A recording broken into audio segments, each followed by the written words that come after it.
ദൈവത്തിൻ്റെ സകല വാഗ്ദാനങ്ങളെല്ലാം പ്രാപിക്കുന്നത് എങ്ങനെയാണ്? ഒറ്റ വാക്കുകൊണ്ടാണ്. അതിൻ്റെ സിംഗിൾ പാസ്വേഡാണ്. ദൈവത്തിന് 8855 വാഗ്ദാനങ്ങളുണ്ട് ബൈബിളിലെ.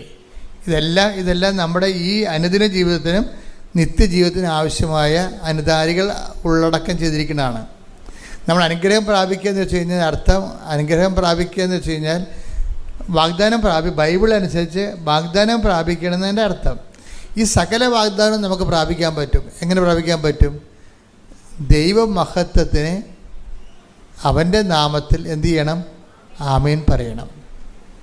ഇപ്പം ഒരു നല്ല വിശ്വാസി ആയിരിക്കുക എന്ന് വെച്ച് കഴിഞ്ഞാൽ നല്ലവണ്ണം ആമേൻ പറയാൻ പഠിക്കണമെന്ന്. അല്ല കാറിക്കൂവി ആമേൻ എന്ന് പറയണവരല്ല. ഇപ്പം ആമേനെന്ന് ശബ്ദമില്ല എന്നുള്ളതാണ് വിഷയം. ആമേൻ എന്ന സംഭവത്തിന് ശബ്ദമില്ലാതെ ആമേൻ പറഞ്ഞ ആളാണ് അമ്മ. അമ്മയുടെ ജീവിതം മുഴുവനും അങ്ങനെയാണ്. എന്താണ്?